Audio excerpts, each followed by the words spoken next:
क्या आप जानते हैं कि संयुक्त राष्ट्र ने पाकिस्तान को तालिबान सैंक्शन समिति का अध्यक्ष बना दिया है? क्या आप यह भी जानते हैं कि संयुक्त राष्ट्र ने पाकिस्तान को आतंकवाद विरोधी समिति का उपाध्यक्ष बना दिया है? यानी कि वो देश जो भारत में आतंकवाद फैला रहा है, जो डी फैक्टो एक आतंकवादी देश है, उसे संयुक्त राष्ट्र इस तरह से सम्मानित कर रहा है। अब आप मुझे बताइए, वो विदेश मंत्री जिन पर मीम्स बनते हैं लेजर आइज को लेकर, वो प्रधानमंत्री जो खुद को विश्वगुरु बताते हैं, क्या अब भी हम सवाल ना पूछें? क्योंकि भारत ने इसका विरोध किया था और विरोध करने के बावजूद यह सब हो रहा है। और बात यहां नहीं रुकती। याद कीजिएगा, जब ऑपरेशन सिंदूर चल रहा था, उसी दौरान आईएमएफ ने पाकिस्तान को $1.3 अरब दिया था, और वो भी अमेरिकी मदद से, अमेरिका की हामी से। और फिर यह भी मत भूलिए कि जब डोनाल्ड ट्रंप ये बार बार दावा कर रहे थे कि मेरी वजह से यह जंग रुकी है, तब वो भारत और पाकिस्तान को एक पैमाने पर रख रहे थे, पाकिस्तान के प्रधानमंत्री को महान नेता बता रहे थे और प्रधानमंत्री नरेंद्र मोदी को अपना मित्र। उससे भी बड़ी बात, डोनाल्ड ट्रंप ये बार बार दोहराते रहे, मगर उन पर प्रधानमंत्री का कोई बयान नहीं आया, विदेश मंत्री का कोई बयान नहीं आया, तब भी हम चुप रहे। ये सवालात हैं दोस्तों, और इन सवालों से हम नहीं बच सकते। सबसे बड़ी बात, 1 जून को प्रधानमंत्री Narendra Modi Asian development bank के अध्यक्ष से मुलाकात करते हैं, और 2 दिन बाद यानी 48 घंटे में एशियन डेवलपमेंट बैंक पाकिस्तान को 6,000 करोड़ रुपए की मदद दे देता है। क्या यह भारत की विदेश नीति की नाकामी नहीं है? क्या यह भारत की विदेश नीति का सरेंडर यानी आत्मसमर्पण नहीं है?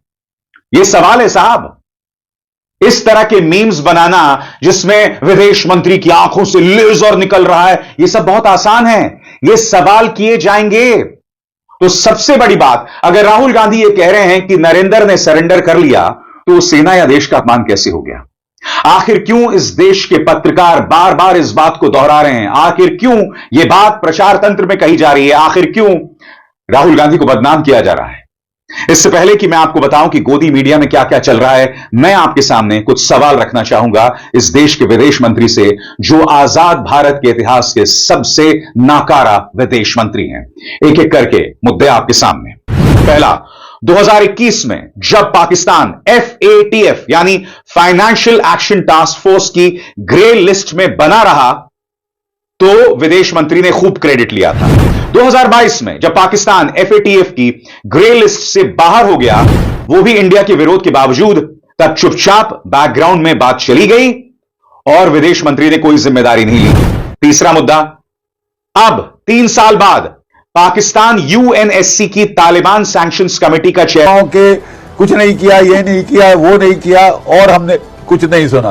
ठीक है, अब मुझे तो समझ नहीं आता कि मेरे जैसे एक फौजी का क्या रोल है इस डिबेट में। ठीक है, चिल को हो रही है, एक दूसरे को गाली गलौज कर रहे हैं, देश के अंदर ही लड़ रहे हैं, जबकि अभी लड़ाई खत्म नहीं हुई। मेरा परामर्श है कि देखिए, जब एक परिपक्व प्रजातंत्र में बाहर का खतरा आता है तो पूरा देश एक।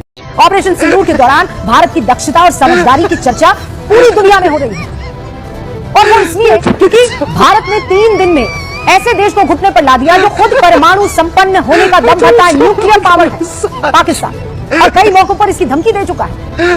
रूस जिस यूक्रेन से बीते 1194 दिनों से लड़ रहा है ना दर्शकों, उसके पास परमाणु नहीं है, बट यूक्रेन परमाणु संपन्न नहीं है। दुनिया का दूसरा सबसे ताकतवर देश है रूस, आज तक यूक्रेन पर फतह हासिल नहीं कर पाया। इसीलिए दुनिया को भारत से सीखने की जरूरत है, क्योंकि आज का युद्ध सिर्फ हथियार और युद्ध के मैदान में ही नहीं लड़ा जाता, बल्कि आर्थिक तौर पर GDP को लेकर भी लड़ा जाता है। भारत दुनिया को नए युग का रास्ता दिखा रहा है और नए युद्ध का रास्ता भी दिखा रहा है। भारत में लेकिन सियासत अलग ही चरम पर चल रही है। कांग्रेस अध्यक्ष और राज्यसभा के नेता प्रतिपक्ष मल्लिकार्जुन खड़गे PM मोदी को नसीहत देते हैं। कहते हैं PM मोदी ये कह रहे हैं कि सेना को पूरी छूट दी गई है। खड़गे कह रहे हैं PM मोदी बार बार क्यों बोल रहे हैं, क्या जरूरत है इसकी? इससे ऐसा लगता है कि सरकार इस मुद्दे का राजनीति। इजराइल यानी नेतन्याहू चाह रहे हैं भारत से हथियार खरीदना। भारत ने जंग के मैदान में भी अपनी ताकत दिखा दी है, इसलिए खबर यह है कि इजराइल भारत से हथियार खरीदना चाहता है, लॉन्चर्स लेना चाहता है। ऑपरेशन सिंदूर के बाद भारत की ताकत की दुनिया भर में चर्चा हो रही है। कई देश भारत के हथियार और डिफेंस सिस्टम लेना चाहते हैं। सबने जलवा देख लिया बॉर्डर पर। ब्रह्मोस लेने के लिए सऊदी ने से इंडोनेशिया, वियतनाम तक होड़ मची हुई है। तो अब इजराइल ने भारत की एक डिफेंस सिस्टम के साथ डील की है। भारत की नाइक कंपनी को इजराइल से 150 करोड़ रुपए का ऑर्डर मिला है और जिसने डील की है इजराइल की वो कंपनी तकनीक में काफी आगे है, लेकिन उसने भारत की तकनीक और हथियार पर भरोसा जताया है। उसने यूनिवर्सल रॉकेट लॉन्चर बनाने और लेने का ऑर्डर दिया है। आधुनिक तकनीक से बने ये लॉन्चर 300 किलोमीटर तक मार कर सकते हैं। अपनी कैटेगरी में लॉन्चर सबसे उन्नत और बेहतरीन माने जाते हैं। भारतीय रक्षा कंपनी नाइक अब तक भारत के लिए हथियार बनाती थी। इसके लॉन्चर और हाईटेक हथियार बहुत खास और कामयाब रहे और इसके चलते अब विदेशी कंपनी इसे ऑर्डर कर रही है। कंपनी भी इसे आत्मनिर्भर भारत की उड़ान बता रही है और कह रही है कि डिफेंस में मेक इन इंडिया की भी झलक है। पाकिस्तान यूएनएससी में मुखिया बन गया है। आप सोच रहे हैं यूएनएससी क्या होता है? United nation security council. कोई भी रोक नहीं पाया पाकिस्तान को वहां पर मुखिया बनने से। भारत के लिए एक बुरी खबर है। नमस्ते, मेरा नाम रिमझिम जेठानी है और आप न्यूज 24 देख रहे हैं। और अब मैं आपको एक ऐसी बात बताने वाली हूं जो कि एक आयरनी है। कैसे है? पाकिस्तान अब यूएन का counter terror panel vice chair करने वाला है, यानी मुखिया बन गया है, उपाध्यक्ष बन गया है उस पैनल का। यूनाइटेड नेशंस आप सबको पता है, यूनाइटेड नेशंस एक पैनल है उसका, काउंटर टेरर पैनल, जहां पर आतंकवाद के खिलाफ बात होती है, आतंकवाद के खिलाफ एक्शन लिए जाते हैं और वहीं पे पाकिस्तान को उसका मुखिया बना दिया है। हेड सैंक्शंस बॉडी, यानी जो सबसे ज्यादा आतंकवाद फैलाता है उसी को ही आपने मुखिया बना दिया है। A scorching irony unfolds in New York. Pakistan often labeled the global exporter of terror, जो कि पाकिस्तान ग्लोबल एक्सपोर्टर है टेरर का, वो अब यूएन सिक्योरिटी काउंसिल की तालिबान सेक्शन कमेटी को एक तो हेड करेगा और एक दूसरी कमेटी है vice chair of counter terrorism committee, उसको वो वाइस चेयर करेगा, यानी उपाध्यक्ष बन गया है। तो देखिए, जब से अब आप सोचिए कि अगर यूएन में, यूनाइटेड नेशंस में पाकिस्तान को मुखिया बनाया गया है तो ये अमेरिका के प्रभाव के बिना, अमेरिका के कंट्रोल के बिना हो सकता है। तो आप सोचिए कि कैसे अमेरिका चोरी छुपे पाकिस्तान से इश्क कर रहा है। और चंद सेकंड के बाद चलते हैं वीडियो के बकिए से की तरफ। भारतीय मीडिया का कहना है कि हमें समझ नहीं आ रही पाकिस्तान की दुनिया दीवानी क्यों हो रही है। अक़वाम मुत्तहिदा में पाकिस्तान की फतह पर गौरव आर्या की, आइए आपको चीखें सुनाते हैं। भारत को धोखा दे रहा है। कैसे? आप देख लीजिए, वर्ल्ड बैंक इस वक्त पाकिस्तान को पैसा दे रहा है, IMF पाकिस्तान को पैसा दे रहा है, इनफैक्ट अब तो एशियन डेवलपमेंट बैंक ने भी घोषणा कर दी है। तो ये सामने से सिर्फ ऐसा दिखावा हो रहा है कि भाई भारत के साथ है, इधर तो अमेरिका पूरी तरीके से पाकिस्तान की मदद करने में लगा हुआ है। A strange irony has unfolded in New York, Pakistan, जो कि एक खुद ग्लोबल एक्सपोर्टर ऑफ टेरर है, अब वो यूनाइटेड नेशन सिक्योरिटी काउंसिल की तालिबान सेक्शन कमेटी को हेड करने वाला है। और ये देखिए, it will also serve as vice chair of the council's counter terrorism committee, जो कमेटी टेररिज्म के खिलाफ लड़ती है उसका भी ये उपाध्यक्ष बन गया है। दो कमिटीज की बात हो रही है, ध्यान रखिएगा। एक जो कि है तालिबान सेक्शन कमेटी, जिसमें वो मुखिया बना है, और एक है जिसमें वो उपाध्यक्ष बना है, जो कि काउंटर टेररिज्म की कमेटी है। अब आप तालिबान सेक्शन कमेटी के बारे में जान लीजिए। 1988 में इसको बनाया गया और ये रिस्पॉन्सिबल है फ्रीजिंग एसेट करने के लिए, ट्रैवल बैन लगाने के लिए, इन्फोर्सिंग आर्म एम्बार्गो लगाने के लिए, यानी जो भी तालिबान से डील करेगा, जो भी वो जो पूरा आपका इलाका। मिनटों में कैसे हुआ अरबों खरबों का नुकसान, ये मैं आपको बताऊंगा। Airlines, news channel, stock exchange सब ठप कैसे हो गया? क्यों? इसका सर्वर क्रैश हुआ है या हैक हुआ है। क्यों ऐसी बातें कह रहे हैं हम दर्शक? क्योंकि जब इस तरह से दुनिया भर में डिजिटल संकट आता है तो कई सवाल खड़े होते हैं। लेकिन आज हुआ क्या दर्शक? आज दुनिया ठहर सी गई, आज सब कुछ थम सा गया। जो जहां था वो वहीं रुक गया। एयरपोर्ट पर यात्री घंटों फ्लाइट की उड़ान भरने की राह ताकते रहे। कॉर्पोरेट कर्मचारी, जो आप में से कई लोग हैं जो मुझे देख रहे हैं, इसी इंतजार में बैठे रहे कि उनका कंप्यूटर लॉगिन होगा तो कब होगा, अगर होगा तो वो कुछ काम अपना कर पाएंगे।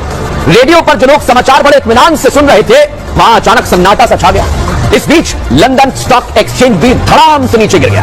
अरबों खरबों का नुकसान झेलना पड़ा। एक पल में दर्शकों, एक पल को जब यह होना शुरू हुआ था तो पूरी दुनिया खौफ में थी, डर सी गई थी। किसी को कुछ समझ नहीं आ रहा था, हमें भी नहीं आ रहा था। पता नहीं चल पा रहा था कि आखिर हो क्या रहा है। कंप्यूटर खराब हुआ है, सर्वर डाउन हुआ है, या कुछ क्रैश हो गया है, या फिर सब कुछ हैक हो चुका है। क्योंकि किस तरह से समस्या का समाधान निकाला जाए, इससे बाहर आ जाए, सब सोचने लगे। जिसके साथ ये बीत रहा था वो ये सोच में पड़ गया था कि उसके साथ अकेले ही ये सब कुछ हो रहा है या फिर उसके जैसे कोई और भी लोग हैं। लेकिन आज सूर्योदय समय अपनी रफ्तार से आगे बढ़ता रहा। ये दिन भी आम दिनों की तरह ही कुछ बहुत अलग या खास नहीं था। लोग अपने दफ्तर के लिए निकल चुके थे, कोई फ्लाइट बोर्ड करने के लिए एयरपोर्ट पर पहुंचा हुआ था। घड़ी की सुई में वक्त हो रहा था। पाकिस्तान के साथ कई देश खड़े हुए, जैसे पाकिस्तान के साथ चीन खड़ा हुआ, पाकिस्तान के साथ तुर्किस्तान तुर्की खड़ा हुआ, पाकिस्तान के साथ अजरबैजान खड़ा हुआ, पाकिस्तान के साथ मलेशिया खड़ा हुआ, और जबकि तुर्की और चाइना ने पाकिस्तान को मदद भेजी। हमारे कितने लोग मरे, हमारे जवान कितने मरे, हमारा नुकसान क्या हुआ, और आपने सिजफायर एक्सेप्ट कर लिया। ये आपकी हार नहीं है, आप इसको जीत मना रहे हैं। और वो भी जीत, आप पहले सदमे में थे तो एक 48 घंटे लगे आपको। पाकिस्तान ने जीत मनाना शुरू किया, उसके 48 घंटे बाद आपको समझ में आया कि प्रोपागेंडा हमको भी करना चाहिए इलेक्शन के लिए। सीजफायर के बाद तो कोई युद्ध नहीं चल रहा है। जो 126 की जगह 36 राफेल आए हैं, वो 36 के 36 है या नहीं है, आप फ्रांस को भी नहीं दिखा रहे हैं। और उसका क्या हुआ ये हम आज तक नहीं बता पाया शेयर मार्केट, क्योंकि चाइना की जो एविएशन कंपनी है उसके शेयर बढ़े दाम, और रफाल जिसको अजेय माना जाता था उसके दाम धड़ाम से गिर गए। तो एक मार्केट झूठ नहीं बोलता, मोदी बोल सकते हैं। बनेगा। दोस्तों, कल से ना मीम्स जो हैं वो वायरल हो रहे हैं, और बहुत तगड़े वायरल हो रहे हैं। और इसलिए हो रहे हैं क्योंकि पाकिस्तान को, ये देखिए, I am just reading out, मैं पढ़ के आपको बता रहा हूं कि आप और मैं बिल्कुल क्लियर हो जाएं कि हुआ क्या है। पाकिस्तान को यह बोला है कि साहब आप vice chair of the counter terrorism committee of the 15 nation UN body, ये पाकिस्तान सर्व करेगा। अच्छा, कल से भारत में यह डिस्कशन हो रहा है कि पाकिस्तान जो कि जननी है आतंक की, which is the mother of terrorism in this world, और ये हम सिर्फ मुहावरतन नहीं बोल रहे, ये हम सिर्फ ऐसे नहीं बोल रहे कि कोई चीज हम when we get emotional then we take extremes, ऐसी बात नहीं है। ये ऑन रिकॉर्ड है कि maximum number of United Nations के जो डेजिग्नेटेड टेररिस्ट हैं, यूएन डेजिग्नेटेड टेररिस्ट हैं, वो पाकिस्तान के अंदर है। तो ये रोटेशन में होते हैं। लेकिन ये लोगों को फनी इसलिए भी लगा और थोड़ा सा अजीब सा इसलिए भी लगा कि पाकिस्तान, मतलब Pakistan, if terrorism was ever a instrument or a product, Pakistan would have been the inventor. मतलब वो पाकिस्तान का टेररिज्म के साथ एक बड़ा क्लोज रिलेशनशिप है। अब ये देखिए, जो वाइस चेयर वाला मामला है कि Algeria will chair the 1373 counter terrorism committee, Algeria chair करेगी उसको, इसमें फ्रांस, पाकिस्तान और रशिया वाइस चेयर होंगे, राइट। तो ये टर्न बाय टर्न होता है, ये कोई ऐसा नहीं है कि पाकिस्तान को बोला कि नहीं साहब आप, कुछ लोग ये भी कह रहे थे और सीरियसली कह रहे थे, मजाक में नहीं कह रहे थे। This is not a mean, people are actually saying that यार, जो सबसे जो बुरा होता है ना, आप अगर उसको जिम्मेदारी दे दो तो उसके बाद क्या होता है कि वो थोड़ा सा रुक जाता है, वो थोड़ा सा ठहराव उसके अंदर आ जाता है। और पाकिस्तान को तो पता है, पाकिस्तान को अगर आप वाइस चेयर बनाएंगे टेररिज्म का या चेयर बनाएंगे टेररिज्म का, तो पाकिस्तान को तो पता है सारे टेररिस्ट कहां पे। तो इसलिए पाकिस्तान बेहतर कंट्रोल कर पाएगा, because all of them are created by Pakistan and most of them live in Pakistan. ठीक है ना, चाहे वो किसी भी मुल्क का हो, उसका पाकिस्तान से कोई सीधा रिश्ता, सीधा नाता मिला ही मिला है। मैं फिर बार बार वो बात नहीं कहूंगा कि एबटाबाद में उसामा बिन लादेन मिला था, वो तो इसमें काफी चीजें दे रखी हैं, इसमें ये होगा ये होगा। Pakistan will serve as co chair of the informal working groups on documentation and other procedural questions, ये सारी की सारी चीजें इसमें दे दी हैं। ठीक है, अब मैं आपको बताता हूं इसमें अंदर की बात। ये तो देखिए, मैंने आपको एक ब्रॉड फ्रेमवर्क बता दिया। ठीक है, पाकिस्तान किस तरीके से इस्तेमाल करेगा। सबसे पहले दोस्तों मैं आज आपको बता दूं, ये कल की खबर है, आज हम इसको एनालाइज कर रहे हैं। पाकिस्तान क्या करेगा, पाकिस्तान दो काम करेगा। ठीक है, सबसे पहले पाकिस्तान विक्टिम कार्ड प्ले करेगा और इसको लेके, इसको हुक बना के पाकिस्तान पैसा लेने की कोशिश। और यूएन की काउंटर टेररिज्म समिति का वाइस चेयरमैन, वो भी इंडिया के विरोध के बावजूद, क्या तब भी विदेश मंत्री से सवाल ना किया जाए।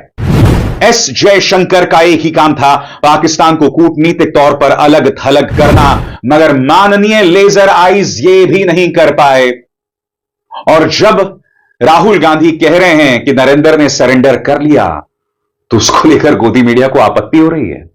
सुना जाए इंडिया टीवी के मालिक रजत शर्मा को। ये राहुल और भगवंत मान को कॉमेडियन बता रहे हैं। वो ये भी कह रहे हैं कि अगर संसद का सत्र होगा तो उसके अंदर विपक्ष प्रधानमंत्री की आलोचना करेगा। विपक्ष ये कहेगा कि भाई सेना ने तो अच्छा काम किया मगर प्रधानमंत्री ने अच्छा काम नहीं किया, वो प्रधानमंत्री जिन्होंने सेना को खुली छूट दे रखी थी। रजत जी के दर्द को देखिए, उनके अंदर दर्द फूट कर बाहर निकल रहा है कि कोई पत्थर से ना मारे मेरे दीवाने को, यानी कि कोई प्रधानमंत्री से सवाल ना करे, विशेष सत्र ना बुलाया जाए। मैं रजत जी को याद दिलाना चाहूंगा कि 2014 से पहले जब आतंकवादी हमले होते थे तो उन आतंकवादी हमलों के दौरान हम सरकार से सवाल करते थे। नए देश सामने आए और उन्होंने भारत के पक्ष में बयान दिया। आज जाकर अमेरिका के कुछ सांसद सामने उभर कर आए इतने दिनों बाद, मगर पूरी की पूरी टीम्स वापस आ गई हैं। साहब, मैं फिर आपसे पूछना चाहता हूं, अगर दुनिया में डंका बज रहा है तो तमाम प्रधानमंत्री को सामने आना चाहिए था ना। ऑपरेशन सिंदूर के बाद एक भी देश हमारे पक्ष में नहीं है, यह सवाल किया जाएगा। और जब यह सवाल किया जाएगा तो इसमें देश के सरेंडर होने की बात नहीं हो रही है, सेना के सरेंडर होने की बात नहीं हो रही है। मगर दिक्कत क्या है, ये जो तमाम पत्रकार हैं वो संसद का विशेष सत्र ही नहीं चाहते हैं, सवाल नहीं पूछ सकता। फिर सवाल किया जाएगा, क्यों नहीं दोस्तों बताइए। अभी G7 समिट कनाडा में होने वाला है, भारत को निमंत्रण नहीं मिला। 2019 के बाद पहली बार भारत को यह निमंत्रण नहीं मिला है। क्यों? क्योंकि कनाडा के साथ भी हमारे संबंध बर्बाद हो गए हैं। अब वहां नए प्रधानमंत्री हैं, जस्टिन ट्रूडो भी नहीं है, उन्होंने भी अब तक भारत को निमंत्रण नहीं दिया है। अब ये सवालात हैं साहब, इनसे बचा नहीं जा सकता, इनसे कतई नहीं बचा जा सकता। और अगर कोई ये सवाल पूछेगा तो वो देशद्रोह नहीं कर रहा है। राहुल गांधी के नरेंद्र सरेंडर वाले बयान ने न सिर्फ भारतीय जनता पार्टी बल्कि पूरी गोदी मीडिया को हिला दिया है। कोशिश करेगा तो रहते हैं कुछ ना कुछ अपना। एनीवे, तो ये लोग दुनिया को बोलेंगे कि 80,000 हमारे बंदे मर गए, हमारा 150 अरब का डॉलर का नुकसान हो गया, पैसे लाओ। दूसरा, राइट, ये बोलेगा कि इंडिया जो है वो BLA का सपोर्ट करता है, इंडिया जो है वो तहरीक तालिबान इसका फलाना, ये सारी की सारी चीजें पाकिस्तान बोलेगा। मैं फिर आपसे कह रहा हूं, लेकिन पाकिस्तान ये चीज बोलेगा और कुछ समय के बाद पाकिस्तान का टेन्योर खत्म हो जाएगा। अब इसमें भारत को क्या करना चाहिए? भारत को कुछ भी नहीं करना चाहिए। मुझे ऐसा लगता है कि हम लोग पाकिस्तान के स्टेटमेंट्स को बहुत ज्यादा अहमियत देते हैं, नहीं देनी चाहिए। ठीक है, नहीं देनी चाहिए। मुझे तो ये समझ में नहीं, ये लोग कह रहे हैं कि इस कमेटी में पाकिस्तान है, यूनाइटेड नेशंस की उस कमेटी में पाकिस्तान यूनाइटेड नेशंस में क्या, मुझे अब तक ये समझ में नहीं आया। मतलब मैं UN वालों से पूछना चाहता हूं कि तुम लोगों को कोई स्टैंडर्ड है कि नहीं है कि कोई भी मुंह लटका के आ सकता है तुम्हारे पास? You should have some sort of standard, कोई बेसिक्स होनी चाहिए कि तुम्हारा गवर्नेंस ऐसा होगा। You should be if not a democracy exactly, but you can't be a hybrid forever. तुम लोग टेररिज्म सपोर्ट करते हो, complete state is brainwashed, तो कुछ स्टैंडर्ड होने चाहिए। यूनाइटेड नेशंस क्यों है नहीं? अच्छा, आखिरी बात बड़ी इंपॉर्टेंट जो मैं आपको बताना चाहता हूं कि इसमें आप देखना, स्क्रिप्ट जबान चलेगी पाकिस्तान की, पूरी स्क्रिप्ट होगी चाइना की। चाइना परमानेंट मेंबर तो है यूनाइटेड नेशन सिक्योरिटी काउंसिल का, ये तो आपको पता ही है, मैं बता चुका हूं और आपको पहले से भी पता है। दूसरी चीज, नॉन परमानेंट मेंबर्स में कितने लोगों को चाइना, इसमें कितने प्यादे हैं जो चाइना के प्यादे हैं, ये देखना दोस्तों आप। चाइना पूरी कोशिश करेगा इसमें घुसने की, चाइना पूरी कोशिश करेगा, और पाकिस्तान तो बैठा है मैनिपुलेट होने के लिए। You know, actually save and safeguard and defend and protect Chinese citizens. तो ये सारी की सारी जियोपॉलिटिक्स होने वाली है बॉस। पाकिस्तान का अपॉइंटमेंट एक ऐसे वक्त आता है जहां पे चाइनीज सामान ऑपरेशन सिंदूर के खिलाफ जो पाकिस्तान ने यूज करा था, देश हैं उनका इस्तेमाल करके भारत को नुकसान पहुंचाना चाहेगा। ये सारा ड्रामा होने वाला है दोस्तों। मैंने आपको एक बेसिक ब्रॉड फ्रेमवर्क बता दिया कि व्हाट इज गोइंग टू। जैसा कि आपने भारतीय मीडिया की चीखों पुकार सुनी, मजीद इस तरह की रिएक्शन वीडियो अगर देखनी है तो हमारे चैनल आदि न्यूज़ को सब्सक्राइब कर लें, और वीडियो पसंद आई हो तो वीडियो को लाइक और दोस्तों के साथ शेयर ज़रूर कर लें। मिलते हैं किसी और वीडियो में। अल्लाह हाफिज़।